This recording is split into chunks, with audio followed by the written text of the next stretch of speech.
The lake he fought for. You need to move that boat immediately, or we'll have it towed. The voice was shrill, strained with indignation, and carried far too much authority for a man wearing khaki shorts and a tucked-in polo. He stood at the edge of my private dock like he commanded a naval fleet, clutching a clipboard like it was the Constitution. Behind him gathered a half-dozen people, all in similar weekend fishing attire, all staring at me like I was the one trespassing. I didn't move. I didn't even blink. I stayed exactly where I was, legs kicked up on the edge of my fishing boat, coffee mug in hand. My German shepherd, Baxter, dozing at my feet. The morning mist still hovered lazily above the lake. The only sound until they arrived had been the soft lapping of water against the hull. "We've received multiple complaints," the man bellowed again, stepping further onto my dock. "This lake falls under HOA jurisdiction. You can't park here without a proper permit."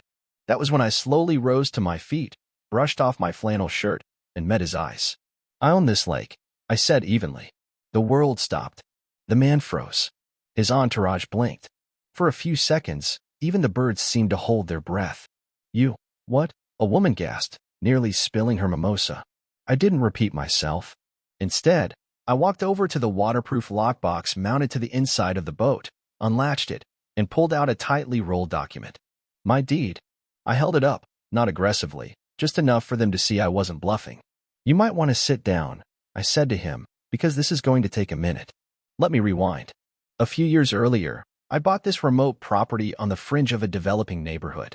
Back then, it wasn't much, just a neglected old cabin, overgrown brush, and a lake that nobody seemed to care about. That lake, though, it spoke to me. I was freshly divorced, emotionally wrung out, and aching for solitude. The lake gave me that. Each morning, I'd sip coffee to the sound of loons and watch dragonflies flit across the water. I chopped wood, fixed up the cabin, rebuilt the dock, and eventually bought an old boat I named Serenity. I didn't join the HOA, didn't need to. My lot had been grandfathered in long before the HOA was established. My land was separate, my rights unshared. The lake? Technically, legally, undisputedly mine. At first, I didn't mind when a few neighborhood folks fished here. It was peaceful. But over time, the few became many. Then came the beer cans, the loudspeakers, the discarded bait boxes. Still, I didn't overreact. I simply posted a polite sign. "Private property. Please respect the lake." That should have been enough. But then came Warren Huxley, the man with the clipboard, president of the HOA. The same man now staring at me in disbelief. Last summer, he sent me a formal letter, said I was in violation of community standards for harboring an unregulated vessel on HOA property. Yes, he accused me of illegally docking a boat on my own lake. I tried to resolve it. I showed up to a community meeting, deed in hand, tried to explain. Warren cut me off before I finished 2 sentences. "External land claims," he called it. "We don't recognize them." I realized then, this wasn't ignorance. It was arrogance. They didn't want the truth. They wanted control. So I waited. I let them keep casting their lines and playing their music. Let them think they'd won. Until this morning. Until they marched onto my dock like it was Normandy and tried to evict me from my own boat. Warren reached for my deed. I stepped back. "Let's call the sheriff," I said. "You bring your bylaws. I'll bring this.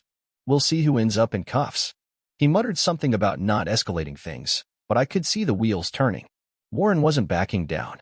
He was regrouping. That night, I installed new cameras and floodlights. By sunrise, Baxter was barking.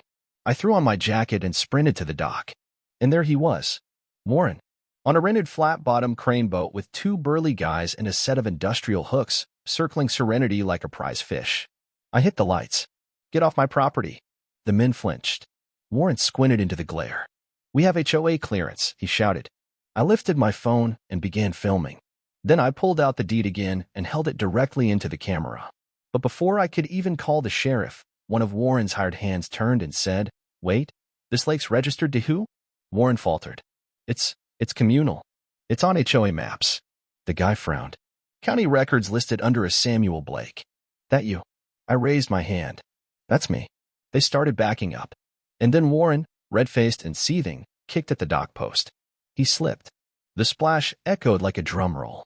Warren Huxley, self-proclaimed master of the lake, went face-first into the water. The lake he swore he controlled. The crowd gasped. But I saw something floating nearby, a plastic cooler. Inside was his phone, probably filled with emails, texts, plans. Now sinking. The fishing party was officially over. He emerged moments later, soaked and sputtering like a drowned rooster. His khakis clung to his legs like soggy napkins. One of his flip-flops had floated off to Canada. You trespassed, I told him, arms folded. You endangered yourself and others. It's all on video. The sheriff's on his way. Warren's goons started backing up, hands raised. We didn't know, one said. We got hired through an app. I nodded. Explain that to the sheriff. And when Deputy Farrow arrived, stoic, local, and unamused, he took one look at my documents and one look at Warren and asked the only question that mattered. You're telling me you tried to tow a man's boat off a lake he owns? Warren was cuffed before the sentence even finished. And just like that, the tides turned. But not for long.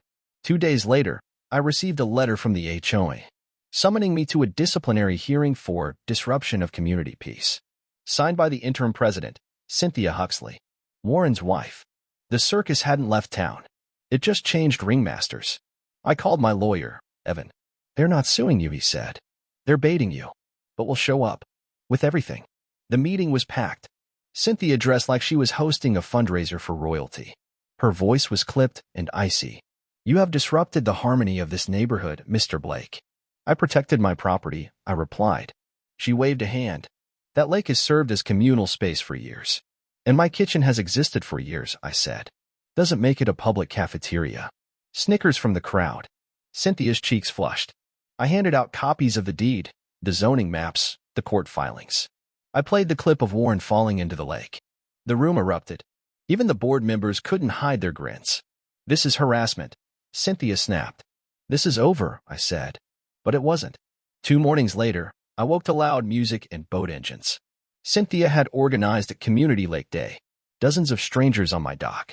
Loudspeakers. Inflatable rafts. A massive banner that read, Lake Huxley, property of the people. That was the last straw.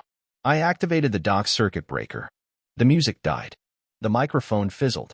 I raised a bullhorn. This is private property. Leave or face legal consequences. They laughed. Then the sheriff arrived. And behind him? A truck from the County Water Conservation Authority. They shut it all down. Cynthia tried to protest.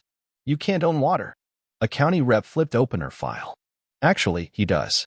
She was escorted off the property. But the saga continued. A week later, I was served. A civil lawsuit. Emotional distress. Public humiliation. Creating a hostile neighborhood environment. Filed not just by Cynthia, but 7 neighbors I once lent jumper cables to. Evan wasn't surprised.